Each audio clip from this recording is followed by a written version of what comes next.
Assalamualaikum warahmatullahi wabarakatuh. A'udzubillahi minasyaitonirrajim. Bismillahirrahmanirrahim. Alhamdulillahirabbil alamin. Allahumma sholli ala Muhammad wa ala ali Muhammad. Selamat berjumpa lagi dengan kami channel Khalifah 2024. Salam bahagia. Semoga saudara-saudara selalu dalam ridho Allah. Amin. Untuk pagi hari ini akan saya sampaikan mengenai lanjutan pitutur luhur yang bocah angon ya, pitutur luhur. Kalau kemarin saya sampaikan sudah beberapa ya. Untuk hari ini saya lanjutkan saja, yaitu mengenai ojo cedak kebu gupak. Apa artinya? Bahasa Indonesianya apa ya? Ojo cedak kebu gupak. Ojo itu jangan, cedak itu dekat, kebu gupak itu kerbau yang kotor ya. Sehingga kalau kita rangkai, jangan dekat-dekat dengan kerbau yang kotor. Nah, itu bahasa Indonesianya. Lalu apa yang dikandung di dalam nasihat atau pitutur itu? Kalau kita dekat dengan kerbau yang kotor, mungkin ketika kerbau itu menggerakkan tubuhnya atau menggerakkan ekornya, mungkin kotoran itu akan mengenai kita. Sehingga dikatakan tadi jangan dekat-dekat ya, untuk kebu gupak ini. Nah, apa artinya di situ? Yaitu bagaimana kita memilih teman ya. Teman dalam pergaulan ini, janganlah kalau kita memilih teman, kita mencari teman yang ya menurut syariat, menurut aturan Allah, menurut kebenaran Allah. Itu orang-orang yang jauh dari petunjuk Allah. Jangan didekati, karena kalau kita berkawan itu nanti mungkin karena keimanan kita yang masih rendah, kita mungkin menjadi seperti itu, menjadi orang yang kotor, orang yang kotor begitu saja. Dengan artian ya perbuatan-perbuatannya ini banyak melanggar kebenaran Allah. Jadi kalau kita memilih teman ya harus memilih teman yang istilahnya ya bagus lah, istilahnya bersih, baik.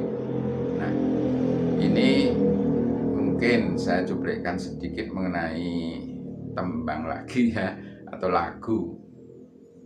Lagunya seperti ini. Tombo ati iku limo ya wernane, maca Quran angen-angen sak maknane, kaping pindho salat wengi lakonono, kaping telu wong kang soleh kumpulono. Sampai itu saja ya. Nah, ini yang saya ambil yang satu saja, yaitu wong kang soleh kumpulono. Orang yang soleh itu kumpulono. dekatilah, berkumpul dengan orang-orang yang soleh. Ya, sehingga kalau kita berkumpul dengan orang soleh, ya mungkin mereka bisa apa ya, nek saiki influence mempengaruhi kita, sehingga kita mungkin bisa menjadi soleh seperti mereka.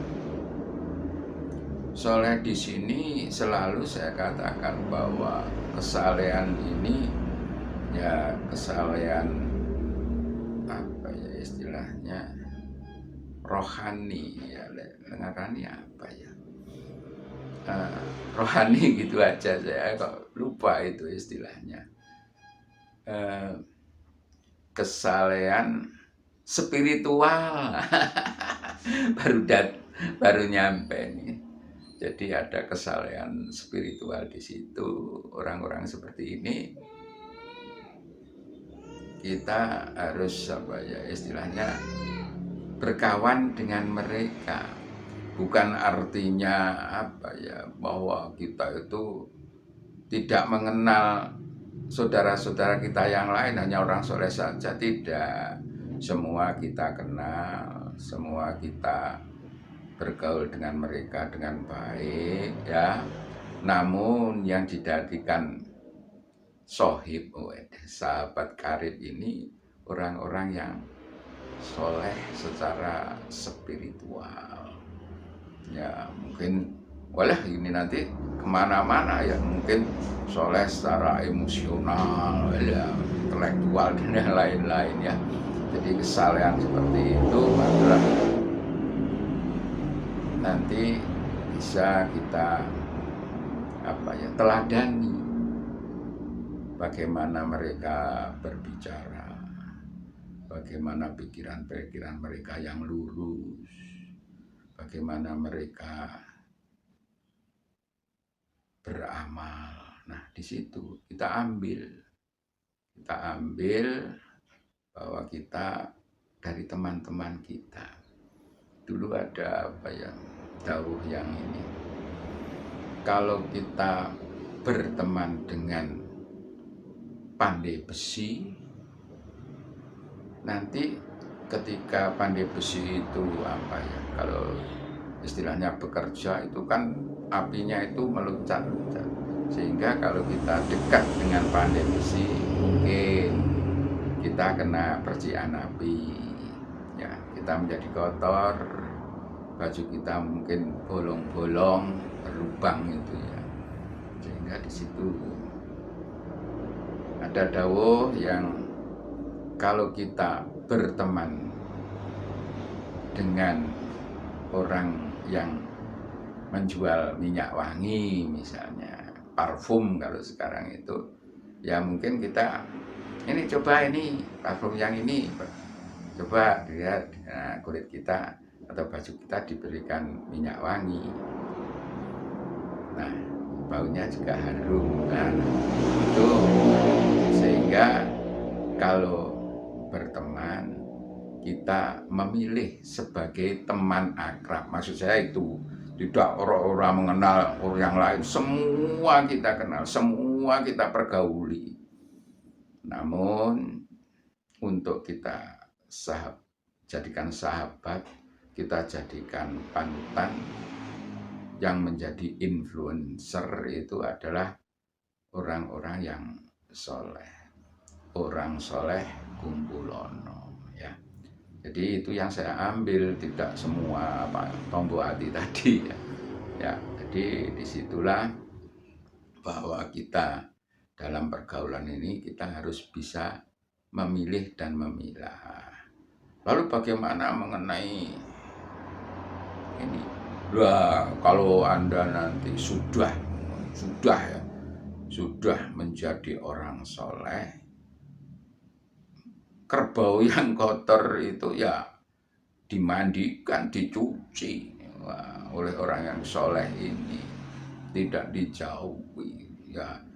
Apalagi yang empunya itu ketika kerbaunya kotor, tidak dibiarkan, pagi diajak kerja lalu kotor, bau apa ya, kotoran, lumpur dibersihkan ya, dikali namanya kalau di apa ya, di tempat saya itu diguyang. Diguyang itu dimandikan, digosok punggungnya, biasanya pakai jerami kering itu atau rumput-rumput di sungai, itu namanya guyang ya. Jadi di situ diguyang.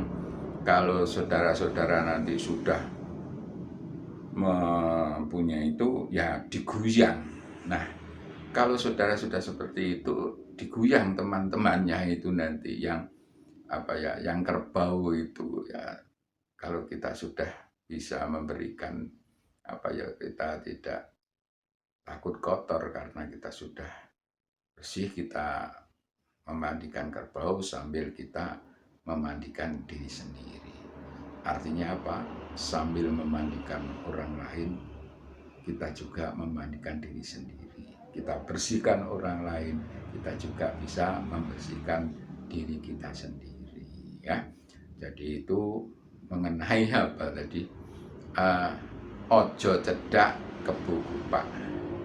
Bagaimana kita bersikap terhadap teman kita, ya. Tidak menjauhi tapi kita harus hati-hati mengukur kemampuan diri kita sendiri. Saya kira itu saja untuk hari ini. Ya, sekali lagi ini adalah penafsiran saya dari pitutur-pitutur luhur para leluhur. Jadi ini penafsiran pribadi saya. Ya, semoga penafsiran yang dangkal ini bisa menambah wawasan dari saudara-saudara. Sekali lagi mohon maaf jika di dalam saya menafsirkan ini banyak kekurangan. Saya akhiri untuk hari ini. Wassalamualaikum warahmatullahi wabarakatuh. Salam